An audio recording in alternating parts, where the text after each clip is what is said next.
इंदौर का एक नवविवाहित जोड़ा, राजा और सोनम रघुवंशी, एक सपनों भरी शुरुआत और फिर एक ऐसी साजिश जिसने पूरे देश को हिलाकर रख दिया। ये कहानी है प्यार, विश्वासघात और एक हत्याकांड की, जो मेघालय की खूबसूरत वादियों में रची गई। आइए इस रहस्य के पन्नों को खोलते हैं। 11 मई 2025 इंदौर में राजा और सोनम ने 7 फेरे लिए। दोनों के चेहरों पर खुशी थी, परिवारों में उत्साह। 9 दिन बाद 20 मई को यह जोड़ा हनीमून के लिए मेघालय के शिलोंग रवाना हुआ। शिलोंग की हरी भरी वादियां, double decker living root bridge, सब कुछ एक परी कथा जैसा था।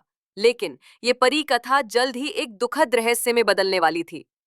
23 मई को राजा और सोनम नोंगरियाट गांव गए। इसके बाद दोनों गायब। उनकी किराए की स्कूटी सोहरा के पास लावारिस मिली। परिवार परेशान, पुलिस हरकत में। लेकिन सवाल था, ये जोड़ा कहाँ गए? 2 जून 2025 वेई सावाडंग वाटरफॉल के पास एक गहरी खाई में एक शव मिला। हाथ पर राजा टैटू ने उसकी पहचान की पुष्टि की। पोस्टमार्टम ने सनसनीखेज खुलासा किया, राजा की हत्या की गई थी, धारदार हथियार, दांव से कई वार। शव के पास मिली एक सफेद टी शर्ट और खून से सना हथियार। लेकिन सोनम कहाँ थी? 16 दिन बाद 8 जून को सोनम उत्तर प्रदेश के गाजीपुर में एक ढाबे पर मिली। मेघालय पुलिस ने चौंकाने वाला दावा किया। सोनम इस हत्याकांड की मास्टरमाइंड थी। उनके साथ 4 अन्य लोग, राज कुशवाहा, विशाल चौहान, आकाश राजपूत और आनंद कुर्मी, गिरफ्तार हुए। पुलिस के अनुसार सोनम का राज कुशवाहा के साथ प्रेम संबंध था। राज, जो उनके पिता की फर्म में अकाउंटेंट था, ने सोनम के साथ मिलकर राजा को रास्ते से हटाने की साजिश रची। सोनम ने 50,000 रुपए देकर भारे के हत्यारों को हायर किया। पूरी योजना शिलोंग में बनाई गई थी। फ्लाइट टिकट, ट्रेन बुकिंग और हत्या का स्थान, सब कुछ सोचा समझा था। 23 मई को वही साउडोंग के जंगल में राजा को बेरहमी से मारा गया। उसका शव खाई में फेंक दिया गया। सोनम में विधवा बनकर राज कुशवाहा से दूसरी शादी की योजना बनाई थी। लेकिन सच सामने आ गया। सोनम के पिता देवी सिंह ने अपनी बेटी को निर्दोष बताया। मेरी बेटी ऐसा नहीं कर सकती, उन्होंने कहा। राजा की मां उमा ने सजा की मांग की, लेकिन अन्य आरोपियों की जांच पर जोर दिया।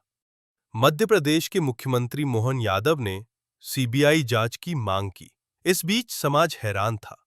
ये युवा सोनम, राज, विशाल, आकाश, आनंद, जिनका कोई आपराधिक रिकॉर्ड नहीं था, कैसे इतने बड़े अपराध में शामिल हो गए? यह केस केवल एक हत्याकांड की कहानी नहीं, बल्कि एक चेतावनी है। प्रेम में अंधापन, आर्थिक लालच, गलत संगति और नैतिकता का ह्रास, ये सब मिलकर सामान्य युवाओं को अपराधी बना सकते हैं। विशाल, आकाश और आनंद जैसे युवा, जो पहले कभी अपराधी नहीं थे, 50,000 रुपए के लिए हत्यारे बन गए। सोनम, जो एक सामान्य परिवार से थी, अपने पति की हत्या की साजिश रची। परिवारों को विश्वास नहीं हो रहा। हमारे बच्चे ऐसा नहीं कर सकते, वे कहते हैं।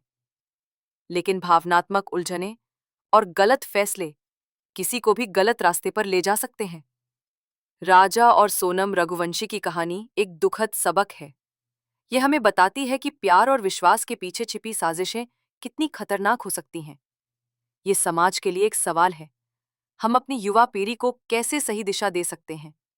नैतिकता, परिवार और जागरूकता ही इसका जवाब हो सकता है। ये थी इंदौर के उस हत्याकांड की कहानी, जिसने सबको झकझोर दिया। सच क्या है, ये तो जांच बताएगी, लेकिन ये कहानी हमेशा याद रहेगी।